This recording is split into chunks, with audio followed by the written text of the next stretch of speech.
Hey everybody, Mike Weber here. Today I want to talk a little bit about what a cap rate in real estate is and some of the ways that it can be useful, as well as what some of the limitations are with using it as a tool to evaluate investment properties. So to start out, what is a cap rate and how do you calculate it?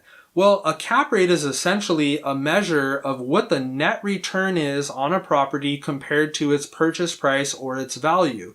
So to calculate it, you simply take the net income after all expenses on the property for the year, and you divide it by the purchase price, or if you're looking at a property that you already own, the current value of the property. And when doing this, the only thing that you want to leave out is the cost of the mortgage on the property. So you're looking at this as though it was a cash investment or you owned it outright, because you want to see what is the percentage return on the value of the asset that I'm getting net after all of my expenses. So as one tool in helping to evaluate the value of relative investment properties, this does give you a quick glimpse into what the property is currently capable of generating based on the price that you'd have to pay to purchase it.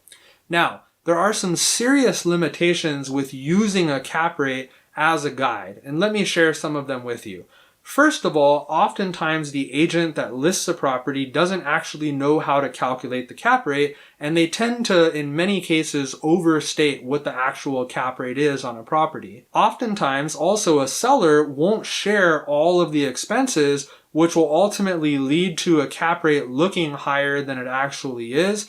And finally, a lot of times agents don't actually use your future expenses on the property. For instance, property taxes. If a seller bought the property 20 years ago, their property taxes are going to be much lower than your new property taxes when you purchase it. And so a lot of times the agents won't factor in your new expenses or all the expenses, such as management expenses, that you're possibly going to incur, because that's how you want to set the investment up for yourself. So it's very important when looking at cap rates to actually take the time to really write down all the expenses that you're actually going to have on the property, estimate them as best as you can, and determine the cap rate for yourself based on the asking price or the price that you're going to pay for the property, to make sure that it's actually accurate and in line with what you're being told. Now, some issues with cap rate in this market, in the Los Angeles or the Southern California market, is that cap rates are generally running between 2.5% and maybe 6% best case scenario,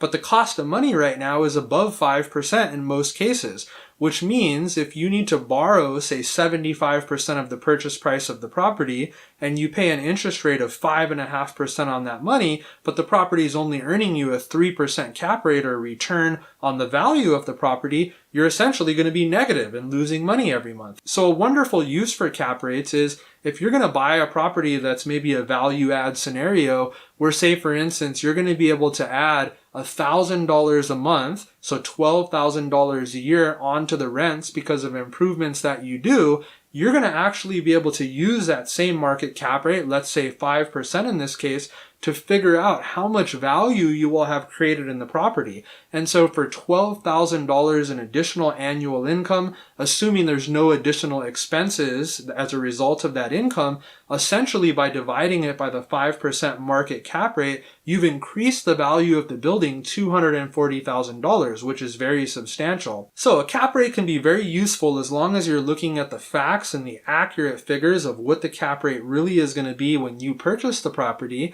And it can also be very useful in figuring out value add type of scenarios to get an idea for how much money the property is going to be worth once you increase the rental income on an annual basis for the property. So if you found this information useful, do me a favor, click the subscribe button, click the like button. It helps me a lot. And if I can help you with anything real estate related, shoot me a text, give me a call anytime. I'm definitely here to help. Thanks so much for watching. Look forward to seeing you next time.